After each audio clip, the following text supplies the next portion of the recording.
മംഗളകരമായ ചിന്തകൾ വന്നു ചേരട്ടെ.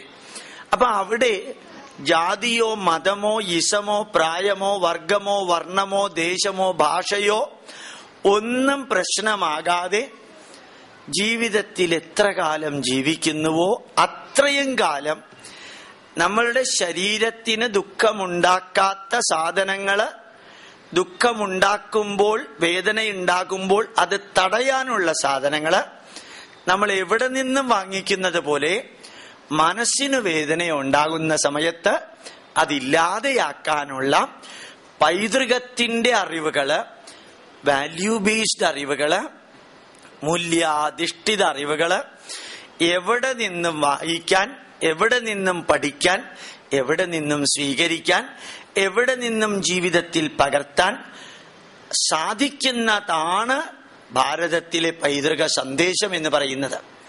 അപ്പൊ പൈതൃകത്തിന്റെ സ്ഥാനം എന്താണ് ആധുനിക ജീവിതത്തില്? ഇപ്പൊ സ്വാതന്ത്ര്യം കിട്ടിയിട്ട് ഏതാണ്ട് 63 വർഷം കഴിഞ്ഞു. യഥാർത്ഥത്തിൽ നിങ്ങളൊന്ന് ചിന്തിച്ചു നോക്കാം. 63 വർഷം നമ്മുടെ നാട് നമ്മൾ തന്നെ ഭരിച്ച നമ്മളൊരു ശാന്തസുന്ദരമായ ഭാരതം എന്നല്ലേ പറയാറുള്ളത്? നമ്മുടെ ലക്ഷ്യം എന്തായിരുന്നു? നല്ല ശാന്തസുന്ദരമായ ഭാരതം. ഇപ്പൊ എല്ലാ വർഷവും കേരളത്തിൽ 36,000 പോലീസുകാരെയാ എലക്ട് ചെയ്യുന്നത്. 36,000 പോലീസുകാരെ കേരളത്തിന് റിക്രൂട്ട് ചെയ്യേണ്ടി വന്നത് ശാന്തസുന്ദരമായ കേരളം ആയതുകൊണ്ടാ. എന്തിനാ ഇത്ര പോലീസുകാര്? അപ്പൊ ആലോചിച്ചു നോക്കി, എവിടെയോ ഒരു തകരാറുണ്ട് ഇല്ലേ? ആലോചിച്ചു നോക്കി, എത്ര ആശുപത്രിയായി ഇപ്പൊ ആലപ്പുഴയിൽ വന്നിരിക്കുന്നത്, എത്ര ഡോക്ടർമാരാ. വളരെ എല്ലാവർക്കും ആരോഗ്യം ഉണ്ടെങ്കിൽ ഇത്രയും അധികം ആശുപത്രി വേണോ? ഇത്രയും അധികം മെഡിക്കൽ ഷോപ്പ് വേണോ? ഇത്രയും അധികം ഡോക്ടർമാര് വേണോ? അപ്പൊ നമ്മൾ സ്വാതന്ത്ര്യം കിട്ടിയിട്ട് ഇങ്ങനെ വളർന്ന് വളർന്ന് വളർന്ന് ഇന്നസെന്റ് പറഞ്ഞ മാതിരി പോകുന്ന സമയത്ത് നമ്മൾ ഡോക്ടർമാരുടെ എണ്ണവും വളരുന്നു, ആശുപത്രിയുടെ എണ്ണവും വളരുന്നു, മെഡിക്കൽ ഷോപ്പുകളുടെ എണ്ണവും വളരുന്നു, മരുന്നുകളുടെ എണ്ണവും വളരുന്നു.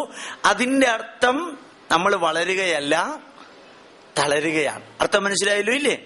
അതായത് ഇത്രയും ഡോക്ടർമാരുണ്ടെങ്കിൽ അതിന്റെ അർത്ഥം അതനുസരിച്ചിട്ടുള്ള രോഗികളുണ്ടെന്നല്ലേ.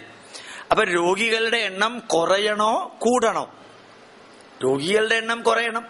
രോഗികളുടെ എണ്ണം കുറഞ്ഞാൽ ആശുപത്രികളുടെ എണ്ണം കുറയും, ഡോക്ടർമാരുടെ എണ്ണം കുറയും. അതിനു പകരം ഇപ്പൊ ഇങ്ങനെ കൂടിക്കൂടി വരിക. അതേപോലെ പോലീസുകാരുടെ എണ്ണവും കൂടിക്കൂടി വരിക. അതിന്റെ അർത്ഥം നമ്മൾ പ്രതീക്ഷിക്കുന്ന പോലെ രാഷ്ട്രത്തില് സമാധാനമല്ല ഉണ്ടാവുന്നത്, ആരോഗ്യമല്ല ഉണ്ടാവുന്നത്, ശാന്തിയല്ല ഉണ്ടാവുന്നത്, മറിച്ച് മാനസികവും ശാരീരികവുമായ പ്രശ്നങ്ങൾ ഉണ്ടാക്കുന്നവരുടെ എണ്ണം നിരന്തരം കൂടുന്നു. ഇതിന് കാരണം നമ്മളുടെ ജീവിതത്തില് നന്മ നിറഞ്ഞ അറിവുകള് കഴിഞ്ഞ 63 വർഷമായിട്ട് കൊടുക്കാൻ നമുക്ക് സാധിച്ചിട്ടില്ല. അത് കൊടുത്ത സ്കൂളുകൾ നോക്കിക്കൊള്ളാം. നല്ല വിദ്യാഭ്യാസം കൊടുക്കുന്ന, മൂല്യാധിഷ്ഠിതമായ അറിവുകളൊക്കെ കൊടുക്കുന്ന സ്കൂളുകളുണ്ട്. ആ സ്കൂളിൽ പഠിക്കുന്ന വിദ്യാർത്ഥികളെയും അല്ലാത്ത സ്കൂളിൽ പഠിക്കുന്ന വിദ്യാർത്ഥികളെയും തമ്മിലൊന്ന് താരതമ്യം ചെയ്തു നോക്കാം. നല്ല വ്യത്യാസം നിങ്ങൾക്ക് കാണാം. അപ്പൊ വിദ്യാർത്ഥികളുടെ പൊക്കവും തൂക്കവും ഭാരവും തൊലിയുടെ നിറവുമെല്ലാം ഒന്നാണെങ്കിലും സ്വഭാവത്തിൽ വ്യത്യാസം വരാൻ കാരണം എന്താ? അവർക്ക് സ്കൂളിൽ നിന്ന് കൊടുക്കുന്ന, മാതാപിതാക്കൾ കൊടുക്കുന്ന അറിവ് നന്മ നിറഞ്ഞതായതുകൊണ്ടാണ് ചില സ്കൂളില് പഠിക്കുന്ന കുട്ടികൾ നന്മ നിറഞ്ഞവര്, ചില വീട്ടിലെ കുട്ടികൾ നന്മ നിറഞ്ഞവര്, ചില വിദ്യാലയത്തില് നന്മ നിറഞ്ഞ രീതിയിൽ പഠിക്കുന്നതുണ്ട്. അപ്പൊ നമ്മുടെ പൈതൃകം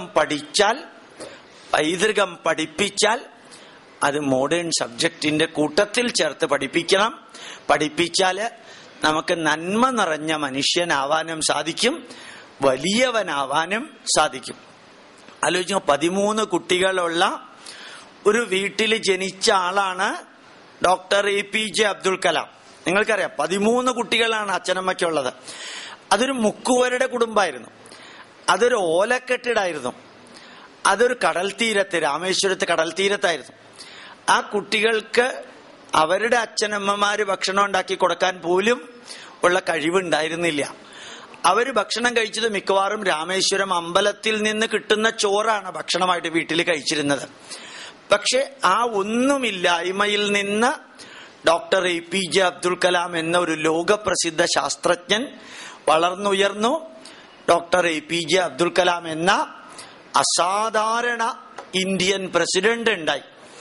അതിന് കാരണം അദ്ദേഹം സയൻസ് മാത്രമേ പഠിച്ചിരുന്നുള്ളൂ എങ്കിൽ ഒരു നല്ല സയന്റിസ്റ്റ് ആകുമായിരുന്നു. ഇപ്പൊ അബ്ദുൽ കലാമിനെ നമ്മളെല്ലാവരും ഓർക്കുന്നത് എങ്ങനെയാ?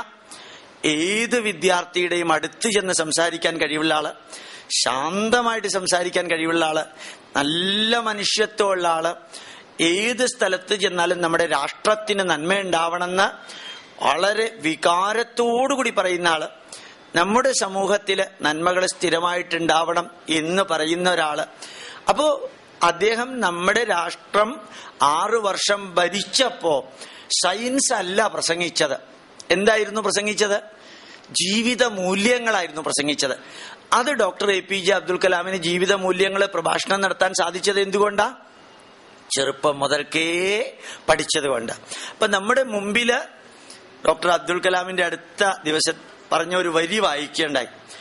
സ്വപ്നം എന്ന് പറയുന്നത് ഉറങ്ങിക്കിടക്കുമ്പോൾ നമ്മൾ കാണുന്ന ഒന്നല്ല സ്വപ്നം, മറിച്ച് ജീവിതത്തിൽ ഉറങ്ങാതെ ഇരുത്താൻ ആവശ്യമായിട്ടുള്ള ഒന്നാണ് സ്വപ്നം. പെട്ടെന്ന് അർത്ഥം മനസ്സിലാവില്ല. Dream is not the one which you are seeing during the sleep, but dream is the one which is not allowing you to sleep. അർത്ഥം മനസ്സിലായോ? നിങ്ങളെ ഉറക്കാതെ പ്രവർത്തിപ്പിക്കുന്ന ഒന്നായിരിക്കണം നിങ്ങളുടെ സ്വപ്നം. നിങ്ങളെ ഉറങ്ങാൻ അനുവദിക്കാതെ പ്രവർത്തിപ്പിക്കുന്ന ഒന്നായിരിക്കണം നിങ്ങളുടെ സ്വപ്നം. ഉറങ്ങുമ്പോ കാണുന്ന ഒന്നായിരിക്കരുത് സ്വപ്നം. അതിന്റെ അർത്ഥം മനസ്സിലായോ നിങ്ങൾക്ക്? നിങ്ങളുടെ മുഖം നോക്കിക്കഴിഞ്ഞാൽ മനസ്സിലായാലും ഒരേപോലെ ഉണ്ട്, മനസ്സിലായില്ലെങ്കിലും ഒരേപോലെ ഉണ്ട് എന്നുള്ളത് കൊണ്ട് നിങ്ങൾക്ക് മനസ്സിലായി എന്ന് എനിക്ക് മനസ്സിലാവണില്ല. മനസ്സിലായല്ലോ ഇല്ലേ? അപ്പൊ യഥാർത്ഥത്തില് സ്വപ്നം എന്ന് പറയുന്നത് ഉറങ്ങുമ്പോ കാണുന്ന ഒന്നാവരുത്, മറിച്ച് ഉറങ്ങാതെ പ്രവർത്തിക്കാനുള്ള ഒന്നായിരിക്കണം സ്വപ്നം. എന്റെ സ്വപ്നം ഒരു ഡോക്ടറായി തീരണമെന്നാണ് എന്റെ പ്രവർത്തനത്തിന്റെ ലക്ഷ്യം. അതാണ് നമ്മൾ സ്വപ്നം വരെ. I dream to become a doctor. My dream is to become a social work. You know, my dream is to become a great politician. അങ്ങനെ ഒരു സാധനം ഇല്ല ഇപ്പൊ ഇവിടെ. നിങ്ങളെങ്കിലും ആരെങ്കിലും ഒക്കെ ആയിട്ട് വേണം വരാൻ. അപ്പൊ യഥാർത്ഥത്തില് നമ്മൾ ഗുഡുമാകണം, ഗ്രേറ്റുമാകണം. അതിൽ നമ്മുടെ മനസ്സിന് നന്മ തരുന്ന പൈതൃകങ്ങളുണ്ട്. മനസ്സിന് ശാശ്വത നന്മ തരുന്ന പൈതൃകങ്ങള് എങ്ങനെയാ മനസ്സിനകത്തേക്ക് എടുക്കുക? 3 രീതിയിലാണ് എടുക്കേണ്ടത്. ഈ 3 നിങ്ങൾ പഠിക്കണം. ഒന്ന്, സന്ദേശ രൂപത്തിൽ മനസ്സിന് നന്മ തരുന്ന പൈതൃക കാര്യങ്ങളുണ്ട്. സന്ദേശ രൂപത്തിൽ എടുക്കണം. വേറെ ചിലര് അനുഭവങ്ങൾ വിവരിക്കും, അതിന്റെ രൂപത്തില് മനസ്സിലേക്ക് എടുക്കണം. വേറെ ചിലര്, നിങ്ങൾ വലിയ വിദ്യാഭ്യാസം ഇല്ലാത്ത കുട്ടികള്, ചെറിയ കുട്ടികള്, ഇവർക്കെല്ലാം മനസ്സിന് നന്മ തരുന്ന പൈതൃകം എങ്ങനെയാ സ്വീകരിക്കുക? അവര് മനസ്സിന് നന്മ തരുന്ന പൈതൃകം സ്വീകരിക്കേണ്ടത് കഥാരൂപത്തിലാണ്. അപ്പൊ ശരിക്കു പറഞ്ഞാല് മനസ്സിനെ ശാന്തമാക്കി, മനസ്സിനെ നന്മ നിറഞ്ഞ രീതിയില് ആ പിങ്ക് സാരി ഉടുത്ത ആ കുട്ടി ഒന്ന് എഴുന്നേറ്റ് നിൽക്കാം. താൻ തന്നെ ഇപ്പൊ പുറകോട്ട് നോക്കിയാള് കറക്റ്റ്. താൻ തന്നെ ഇവിടെ അയാൾ പുറകോട്ട് നോക്കിക്കൊണ്ടേയിരിക്കുകയാണ്. ഞാൻ പറഞ്ഞ ആള് അല്ല, പിങ്കാണോ താൻ എടുത്തിരിക്കുന്നത്? അയാൾക്ക് കൃത്യമായി താൻ കുറേ നേരമായി അവിടെ ഇങ്ങനെ കറങ്ങി നിന്ന്. ഇയാൾ തന്നെ കറക്റ്റായിട്ട് അയാൾക്ക് മനസ്സിലായിട്ടുണ്ട് അയാളാണെന്ന്. നിങ്ങൾ അങ്ങോട്ടും ഇങ്ങോട്ടും നോക്കുന്ന മുഖം അടുത്ത് വെച്ചിരിക്കുന്നതിൽ ഇപ്പുറത്തിരിക്കുന്ന ആള്, അത് തന്നെ ഞാനാണോ എന്ന് ചോദിച്ച ആള്. അപ്പോ കുറച്ചു നേരം ഇവിടെ ശ്രദ്ധിക്കുക. വൈകുന്നേരം 8 മണി വരെ ക്ലാസ് ഇല്ല. മനസ്സിലായല്ലോ ഇല്ലേ? അപ്പൊ യഥാർത്ഥത്തില് നമ്മളുടെ മനസ്സിന് നന്മ തരുന്ന വിധത്തില്, അതെന്തിനാ നന്മ തരുന്ന വിധത്തിൽ പൈതൃകം എടുക്കുന്നത്? നമ്മൾ എന്നും പ്രാർത്ഥിക്കുന്ന ഒരു മന്ത്രമുണ്ട് പൈതൃകത്തില്, ഓം ശാന്തി ശാന്തി ശാന്തി. ആധ്യാത്മിക ശാന്തി. നമ്മുടെ മനസ്സിനകത്ത് ശാന്തി ഉണ്ടാവണം, ശരീരത്തിൽ ശാന്തി ഉണ്ടാവണം. അതാണ് ആധ്യാത്മിക ശാന്തി. രണ്ടാമത്തേത് നമ്മുടെ ചുറ്റുപാടുമുള്ളതിൽ ശാന്തി ഉണ്ടാവണം, പീസ്ഫുൾനെസ് ഉണ്ടാവണം. പിന്നെ ഈ പ്രകൃതിയിൽ മുഴുവനും ശാന്തി ഉണ്ടാവണം. അപ്പൊ ആധ്യാത്മിക ശാന്തി, ആദി ഭൗതിക ശാന്തി, അതിദേവതാ ശാന്തി. ഈ 3 ശാന്തിയും ഏത് ക്രിസ്ത്യാനിക്കും ഹിന്ദുവിനും മുസ്ലിമിനും ഇടതുപക്ഷത്തിനും വലതുപക്ഷത്തിനും മധ്യപക്ഷത്തിനും ഈശ്വരവിശ്വാസിക്കും നിരീശ്വരവാദിക്കും യുക്തിവാദിക്കും ആവശ്യമാണ്. അതില്ലെങ്കിൽ അവർക്ക് ജീവിക്കാൻ സാധ്യമല്ല. അത് സംസ്കൃതത്തിൽ പറഞ്ഞതുകൊണ്ട് ആ ശാന്തി വേണ്ട എന്ന് പറയാൻ സാധ്യമല്ല. അപ്പൊ ജീവിതത്തെ ധന്യമാക്കാൻ നിങ്ങൾ തിരുവനന്തപുരത്ത് വന്ന് നോക്കിയാൽ കാണാൻ സാധിക്കും. തിരുവനന്തപുരം മെഡിക്കൽ കോളേജിലെ ഡോക്ടർമാരില് 90% ഡോക്ടർമാര് വൈകുന്നേരം 7 മണി കഴിഞ്ഞാൽ ലിക്കറില്ല. ഇത്രയും ലിക്കർ അടിച്ച് ഓരോ ക്ലബിലിരിക്കുന്ന കാണാൻ സാധിക്കും. എത്രയോ നല്ല ജോലിയാണ്, എത്രയോ അധികം ശമ്പളം കിട്ടുന്നു, അതിഗംഭീരമായിട്ടുള്ള വീടുകള്, നല്ല സൗകര്യമുള്ള കാറ്, ഇതെല്ലാം ഉണ്ടായിട്ടും എന്തിനാ വൈകുന്നേരം ഇത്രയും മദ്യം കഴിക്കുന്നേ? പണ്ടൊരു പാട്ടുണ്ട്, എവിടെയോ തകരാറ്. എവിടെയാണ് തകരാറെന്നറിയാത്ത ബേജാറ്. അർത്ഥം മനസ്സിലായല്ലോ ഇല്ലേ? അപ്പൊ ആ തകരാറ് മനസ്സിൽ ശാന്തി പോയതാണ്. ഡോക്ടറായാലും എഞ്ചിനീയർ ആയാലും ആദ്യം ശാന്തി വേണ്ടത് മനസ്സിന്. അതുകൊണ്ട് നമ്മൾ സന്ദേശങ്ങൾ കേൾക്കണം, അനുഭവങ്ങൾ കേൾക്കണം, കഥകൾ കേട്ട് മനസ്സിൽ ശാന്തി ഉണ്ടാക്കണം. അവനവന്റെ മനസ്സിൽ ശാന്തി ഇല്ലെങ്കിൽ അവനവനുമായി ബന്ധപ്പെടുന്ന സ്ഥലത്തും ശാന്തി ഉണ്ടാക്കാൻ സാധിക്കില്ല. അപ്പൊ പൈതൃകത്തിന്റെ നന്മകള് നമ്മുടെ മനസ്സിൽ നിറയ്ക്കുമ്പോൾ നമ്മളുടെ ജീവിതം ധന്യമാവുന്നു, നമ്മളുമായി ബന്ധപ്പെട്ടവരുടെ ജീവിതം ധന്യമാവും. ഞാൻ ചിലപ്പോ ഒക്കെ പറയാറുണ്ട്, നമ്മളൊരു മന്ത്രം ചൊല്ലാറുണ്ട്. നിങ്ങൾ ഇവിടെ ചൊല്ലാറുണ്ടോ എന്ന് എനിക്ക് അറിഞ്ഞൂടാ. ഓം സഹനാവവതോ സഹനൗ ഭുനക്തോ സഹ വീര്യം കരവാവഹൈ തേജസ്വിനാവധീതമസ്തോ മാ വിദ്വിഷാവഹൈ. കേട്ടിട്ടുണ്ടല്ലോ ഇല്ലേ? അത് ഏത് മതത്തിനും എതിരാണെന്ന് തോന്നണുണ്ടോ?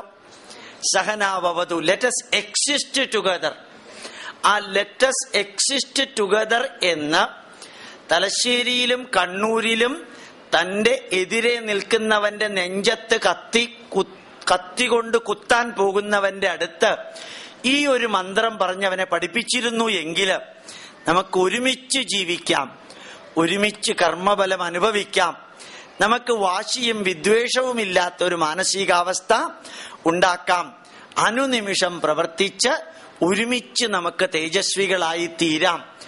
ഈ ഒരു പ്രാർത്ഥന ചെറുപ്പം മുതൽക്കേ പഠിപ്പിച്ച കുട്ടികളുടെ മനസ്സിനകത്ത് സഹവർത്തിത്വം, സ്നേഹം, ബഹുമാനം, പരസ്പരം സഹകരണം, വിദ്വേഷമില്ലായ്മ, പൈതൃകത്തിന്റെ മൂല്യങ്ങളായിട്ട് പഠിപ്പിക്കുന്ന സമയത്ത് തന്നെ കൊടുത്തിരുന്നെങ്കിൽ അവരൊരു കാരണവശാലും ഒരു അധ്യാപകന്റെ കൈ വെട്ടി മുറിക്കില്ലായിരുന്നു.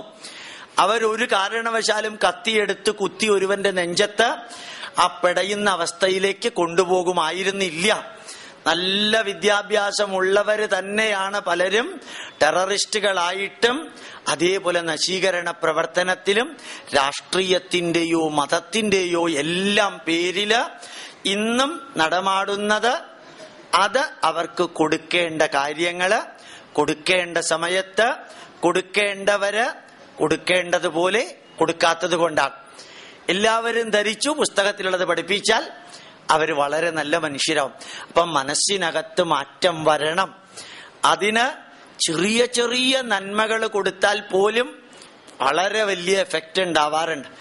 എല്ലാ ദിവസവും രാവിലെ 7 മണിക്ക് പൈതൃക സന്ദേശം എന്ന് പറഞ്ഞ് അമൃത ടിവിയിൽ ഞാൻ ക്ലാസ് എടുക്കാറുണ്ട്. പൈതൃക സന്ദേശം എന്ന് പറഞ്ഞാൽ അമൃത ടിവിയിൽ ക്ലാസ് എടുക്കാറുണ്ട്. ഇന്ന് ആ സെന്റ് തോമസ് സ്കൂളില് തിരുവല്ല അതിരൂപതയിലെ അസിസ്റ്റന്റ് ബിഷപ്പ്, ആർച്ച് ബിഷപ്പും വന്നിരുന്നു, അസിസ്റ്റന്റ് ബിഷപ്പും വന്നിരുന്നു. അദ്ദേഹം എന്നെ കണ്ട ഉടനെ ചോദിച്ചു, അങ്ങയെ ഞാൻ എവിടെയോ കണ്ടിട്ടുണ്ടല്ലോ, വളരെയധികം പരിചയമുണ്ട് എനിക്ക് അങ്ങേ, എവിടെയാന്ന് ഞാൻ ഓർക്കണില്ല എന്ന് എന്നോട് പറഞ്ഞു. ഞാനൊന്നും പറഞ്ഞില്ല. 5-10 മിനിറ്റ് കഴിയുമ്പോ